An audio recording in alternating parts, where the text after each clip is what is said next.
내일이 이제 크리스마스가 됩니다. 그러니까 크리스마스는 이제 뭐 주님이 오신 날을 이제 기념을 하는데, 전에 한번 이제 이 유튜브에서 말씀드렸는데, 이제 정확하게 뭐 12월 25일인지 정확하지도 않다 그랬어요. 그 이제 기본적으로 이제 그 뭐 태양 숭배와 관련된 절기가 기독교 안으로 들어오면서 이렇게 만들어진 날짜라고 이제 다 뭐 알고 있는 것이죠. 예. 근데 이제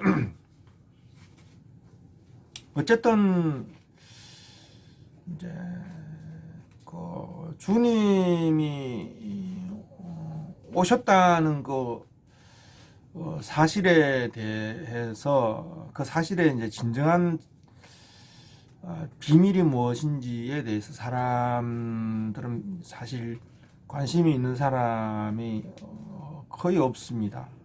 그냥 뭐 마리아의 태를 통해서 동정녀로 왔다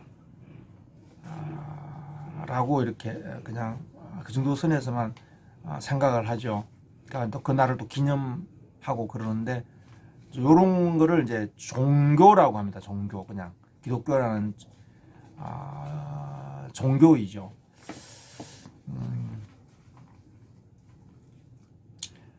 주님은 그 마리아의 태를 통해서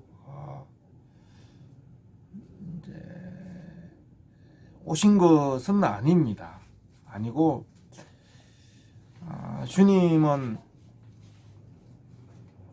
진정으로 우리에게 온다라는 의미는 무엇이냐면, 진정으로 우리 인생에게, 그러니까 마리아의 태를 통해서 오는 분은 이제 하나님의 아들이고, 또 동정녀를 통해서 왔으니까 신적인 어떤 그 초월적인 차원에서 우리에게 오시는 분이죠. 근데 주님이 우리에게 진정으로 온다라는 의미는, 우리에게 온다라는 의미는, 그것은 이제 반드시 주님은 그 십자가와 부활을 통해서 우리에게 오셔야 된단 말이죠. 마리아의 태를 통해서 왔을지라도 십자가와 부활을 통해서 우리에게 오지 않으면은 마리아의 태를 통해서 왔다는 건 우리에게 아무런 의미가 없어요. 아무리 그 신적인 존재로 동정녀로 탄생해서 이 세상에 왔다 할지라도, 십자가 그렇게 왔는데, 그렇게 왔을지라도 십자가와 부활을 통해서 우리에게 오지 않는다면 그분은 우리와는 그냥 아무 상관이 없는 거죠. 그냥 하나님의 아들로 마리아의 태를 통해서 신적인 존재로 이렇게 온 것이죠. 온 것에 지나지 않는 것이죠. 주님은 마리아의 태를 성령으로 잉태되어서 태를 통해서 이 세상에 오셨지만은, 진정으로 우리에게 오시는 것은 바로 십자가와 부활을 통해서 올 때, 주님은 우리에게 오는 거죠. 진정으로 오는 거단 말이죠. 이게 우리에게 오는 거고, 이 세상에 오시는 거단 말이죠.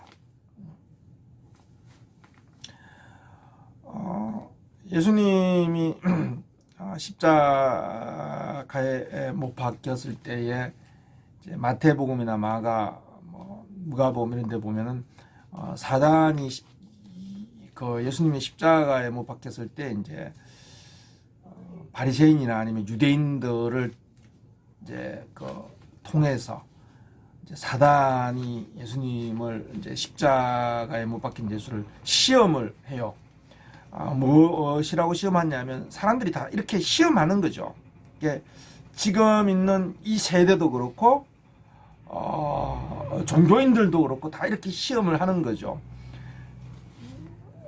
네가 하나님의 아들이 아니냐. 십자가에 예수님 못 박혔을 때, 달렸을 때에 십자가라는 것은 죄인의 자리고, 그리고 죄 있는 그 한 육신의 자리죠. 죄 있는 육신의 자리고, 또 그 율법의 저주를 받은 그 자리가 바로 나무에 달린 자마다 율법의 저주를 받은 자라 그랬으니 율법의 저주 아래에, 그리고 형털이니까 죄 있는 육신의 모습으로 주님이 십자가에 못 박혀 있죠. 그때 사람들이 십자가 아래서 말하는 말이 지금 이 시대가 하는 말과 같아요. 네가 하나님의 아들이거든 거기서 내려오너라. 거기는 어디예요? 율법의 저주의 자리, 그리고 죄 있는 그 로마의 그 죄인들을 못 박는 그 죄 있는 그 육신, 벌거벗은 옷이 다 벗겨진 벌거벗은 그 죄 있는 육신의 모습의 자리, 거기서 내려오느라. 네가 하나님의 아들이거든 내려오느라 말이죠. 그리고 그러면 우리가 너가 하나님의 아들인 것을 믿겠다라는 거죠. 만약에 예수님께서 거기서 그 죄 있는 육신의 자리, 그리고 율법의 저주라는 자리에서 거기가 예수님의 자리가 아니고 거기서 내려왔단 말이죠. 사람들이 그러면 우리가 믿겠단 말이죠. 우리가 믿고 싶은 하나님의 아들, 하나님의 아들로 믿겠단 말이에요. 그거 하나님의 아들이 자리가 아니니까 죄 있는 육신의 자리고 또 율법의 저주 아래니까 거기 있지 말고 내려오란 말이죠. 자, 예수님이 마리아의 태를 통해서 성령으로 잉태되었을지라도 이 십자가에서 죄 있는 육신의 자리, 그리고 율법의 저주의 자리에서 내려오는 식으로 이 세상에 왔다면은, 내려오라는 건 뭐예요? 우리에게 오라는 거잖아요. 우리에게 임하고 우리에게 오라는 거죠. 십자가를 통하지 않고, 죄 있는 육신의 모습을 통하지 않고, 율법의 저주 아래가 아닌, 아래를 통하지 않고 저주 무관하게 우리에게 오라는 것이죠. 예.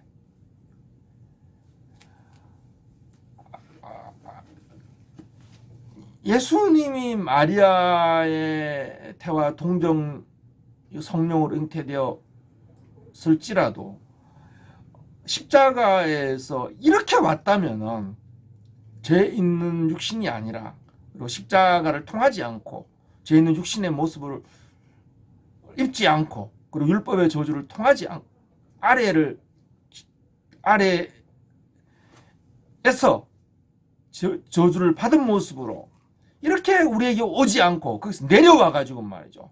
율법의 저주와 무관하게, 또 죄 있는 육신의 모습과 무관하게 사람들이 원하는 그 하나님의 아들의 모습으로, 그들이 믿고 싶은 하나님의 아들로 왔다면, 아무리 마리아의 태를 통해서 왔을지라도, 성령으로 잉태되었다라고 해서 왔을지라도, 십자가에서 이렇게 내려온다면은, 내려오는 식으로 우리에게 왔다면은 그건 이게 종교란 말이죠. 종교. 그러니까 마리아의 태를 통해서 왔느냐, 성령으로 잉태됐냐, 이것이 예수님의 오심의 의미를 결정하는 것이 아니라 십자가에서 그것을 결정한단 말이죠. 이렇게 십자가에서 사람들이 원하는 하나님의 아들의 모습으로, 죄 있는 육신의 모습과 무관하게, 율법의 저주와 무관한 모습으로 그렇게 내려오는 식으로 사람들에게 오라는 거, 사람들은 그걸 오라는 거잖아요. 그렇게 우리에게 오라는 것이죠. 그렇게 왔다면, 아무리 마리아의 그 동정녀로 오실지라도 이렇게 내려오는 식으로 왔다면은 그것은 바로 종교이죠. 종교. 모든 사람이 원하는 하나님의 아들의 모습으로 오는 것이니까 그건 종교이죠. 주님이 우리에게 왔다라는 의미는 무엇이냐면은, 그리고 동정녀로 성령을 통해서 성령으로 잉태되어 우리에게 왔다라는 그 의미는, 그 차원은, 왔다라는 것은 항상 무슨 의미냐면 바로 십자가를 통해서 왔다라는 거예요. 십자가가 뭡니까? 죄 있는 육신의 자리란 말이죠. 거기는 어디냔 말이죠. 거기서 내려오라 할 때 내려오지 않은 그분이 십자가에 매달리고 내려오지 않은 그 자리는 뭐냐면 죄 있는 육신의 모습, 그리고 율법의 저주를 받은 자의 그 모습을 통해서 우리에게 온다라는 것이죠. 그래서 항상 십자가, 죄 있는 육신의 죄 있는 육신의 몸을 통해서 우리에게 오고 율법의 저주를 받은 자의 모습으로 우리에게 올 때에 그렇게 오기 위해서 오신 거다 말이죠. 그렇게 오지 않으면, 사람들이 원하는 식으로 온다면, 아무리 동정녀를 통해서 오더라도 사람 내려오는 식으로 온다면, 사람들이 원하는 하나님의 아들의 모습으로 내려와서 율법의 저주와 무관하게 저희는 육신의 모습으로, 아닌 모습으로 내려온다면 그건 종교죠. 사람들이 원하는 종교적인 하나님의 아들인 것이죠. 그래서 아무리 이게 주님이 마리아의 태를 통해서 성령으로 잉태됐다, 이것은 여전히 이건 종교의 자리죠. 십자가에 못 박힌 그리스도, 율법의 저주를 받은 바 되신 분, 그리고 그 아들을 보내사 죄 있는 육신의 모습으로 아들을 보내사 그 육신의 죄를 정하신 그 십자가를 통해서 오신, 그렇게 오신 그리스도를 우리가 깨닫고 또 깊이 먹고 마시고 수용하지 않는다면 마리아를 통해서 왔다라는 것은 아무 의미가 없는 것이죠. 그것만 붙잡는다면 그건 분명히, 그것만을 주님의 오심의 의미로 안다면 그것은 분명히 그 사람이 생각하는 주님의 의미는 아주 종교적일 것이 분명하다는 것이죠. 종교적인, 십자가와 무관한,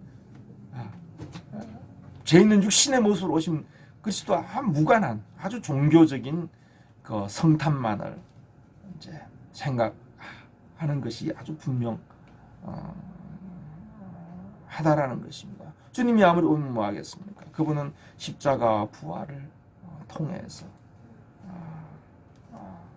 그리고 죄 있는 육신의 모습으로, 그리고 율법의 저주를 아래 있는 모습으로 우리에게 올 때에 그렇게 우리에게 오시는 거다. 이것이 주님이 우리에게 오시는 그 비밀이고 참된 그 뜻이 되는 것이죠.